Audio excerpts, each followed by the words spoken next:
Celtic have 6 games left of this campaign with 5 in the league and a Scottish Cup final against Aberdeen. So naturally, with us being 1 win away from winning the title, a lot of attention has turned to this summer where the boys will be busy. However, in today's video, we will go over what Gary Lineker has had to say about our boss Brendan Rodgers. We will discuss this in today's video, whilst going over all the latest Celtic news from the last 24 hours. But first, make sure you like this video and subscribe to the channel for more Celtic content. Celtic Football Club paid a quiet but heartfelt tribute on Easter Monday following the passing of Pope Francis at the age of 88. The club expressed its condolences through a statement on CelticFC.com, offering prayers and sympathy. Celtic Football Club would like to express its deepest condolences following the death of Pope Francis, who has passed away this morning at the age of 88. Everyone at the club is saddened by this morning's news, and we offer our sincere thoughts and prayers. Requiescat in pace. The tribute was shared amid an outpouring of emotion around the globe following confirmation of the pontiff's death after a period of declining health. As the first pope from the Americas and a widely respected figure of humility and reform within the Catholic Church, Pope Francis's passing marks the end of a notable era in Vatican history. Celtic's response reflects a long-standing cultural and historical connection with the Catholic community, founded in 1887 by Brother Walfrid, a Marist brother from Ireland. The club was established to support impoverished immigrants in Glasgow's East End, many of whom were Irish Catholics. That heritage remains a significant part of the club's identity and its traditions.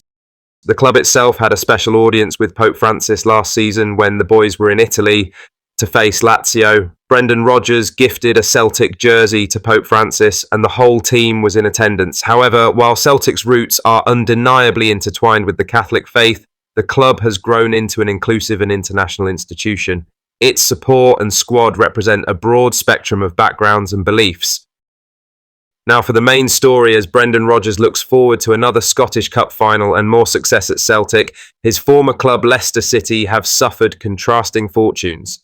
At Celtic, Rodgers is looking to win his 5th trophy in 2 seasons after returning to the club in the summer of 2023. The Celtic manager's former club Leicester City, however, have something completely different to look forward to. The Foxes' relegation from the English Premier League was confirmed at the weekend, and as Championship football awaits Rodgers' old club, it seems a warning issued by Gary Lineker to Leicester about the Celtic boss has now come true. Back in January, Celtic were enjoying some good success in the Champions League as Rodgers kept their bid to get out of the league phase alive. And after Celtic beat Young Boys to secure their knockout tie against Bayern Munich, Lineker told Leicester fans, "A brilliant result for Brendan Rodgers and a reminder to all those Leicester fans that wanted to get him out. We had a top-class manager then. We had a top-class manager then. Be careful what you wish for," Lineker said. And it seems now that Leicester are going from participating in the Champions League when Rodgers was the king power boss to now playing in England's second tier has, in fact, came back to haunt them. Rodgers has enjoyed success at both Celtic and Leicester City over his time as manager at both clubs. In other news, Celtic winger Jota has taken to social media to reflect on a special moment shared with the support during Sunday's 5-0 win over St Johnstone in the Scottish Cup semi-final. The Portuguese forward posted 2 images on Instagram, one capturing the eruption of joy in the stands and the other showing his embrace with a young pitch invader who made it all the way to the winger just after he had scored. While pitch invasions are rightly discouraged due to safety concerns, Jota's reaction showed a touch of class. Rather than pushing the young fan away or reacting with frustration, the Celtic star welcomed the lad with open arms. Alongside the photos, Jota added a typically reflective caption, "Eternal echoes untouched by time." It's not the first time the winger has taken a poetic approach to social media, often sharing introspective messages that stand apart from the usual fare. The moment stood out amid the celebrations. With Hampden bouncing and Celtic running riot, the image of Jota and the young fan struck a chord with many supporters. It captured the emotional pull of the club and the connection that players like Jota have forged with the fan base. Jota also got on the score sheet in the rout, coming off the bench to net the 5th goal on a day where everything clicked for Brendan Rodgers' side. In other news, Luis Palma's time at Olympiacos appears to be coming to an end, with the Honduran winger likely to return to Celtic this summer. After joining the Greek club on loan in January, Palma hoped for a fresh start after struggling to make an impact at Celtic. where he had only one league start until January. Unfortunately, his time in Greece hasn't gone much better.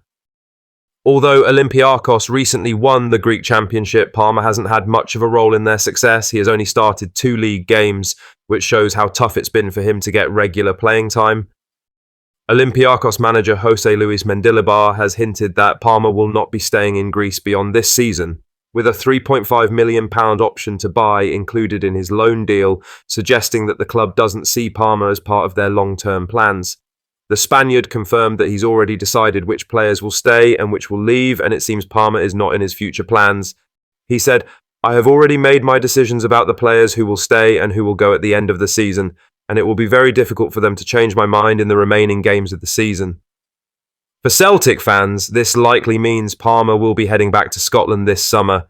His contract at Celtic runs for another 3 years, and with Olympiakos not looking to keep him, it's expected that the winger will return to Glasgow. Whether Luis Palma has a future at Celtic remains uncertain, especially with Jota's arrival in January and both Daizen Maeda and James Forrest starting in recent games. Given the competition for places, it seems unlikely that Palma will have any role in the squad moving forward next season. Lastly, nearly 2 years removed from his Celtic departure, Ange Postecoglou finds himself back in familiar territory, facing a Bodo Glimt side that once handed his early Celtic team a brutal European lesson. Now into his second season in charge of Tottenham Hotspur, the Australian boss is under mounting pressure. However, their exploration into the Europa League has handed Ange a lifeline in the mire of a horrible domestic campaign, but standing in their way in the semi-final are the Norwegians, who dismantled Postecoglou's Celtic 5-1 on aggregate in the Europa Conference League back in 2022. Postecoglou told Beanieman Sports ahead of the tie, "I obviously have history with Bodo. We played them when I was at Celtic. I scouted them pretty extensively for that game. I remember they beat Roma at home with Jose Mourinho, and Jose speaking about how difficult it was playing there, and I followed them closely. You have seen their growth. They are very difficult. Got a good talent ID, players who have moved on and done really well, very consistent, same manager, which always helps. Then built a real belief in their club. I think they have earned the right to be in the semi-final. It's not like they have had an easy ride through it. They are a very, very difficult opponent away from home. Absolutely. You just have to look at their record. I certainly won't underestimate them. I know them really well, and I know the challenge we have to overcome them." Ange concluded. Despite being backed by a Premier League budget and squad depth, Postecoglou's respect for Kjetil Knutsen's side remains clear. Bodo Glimt's run to the last 4 hasn't come by chance, and the former Celtic boss knows exactly how tough an opponent they can be when the stakes are high. There are plenty of Celtic fans out there who would like to see Ange succeed as Spurs boss and land them silverware, a rarity for the North London club, but there will be more bumps along the way between now and the end of the season. What are your thoughts on these? Let us know down in the comments section below. Make sure you've liked this video and subscribe to the channel for more Celtic content.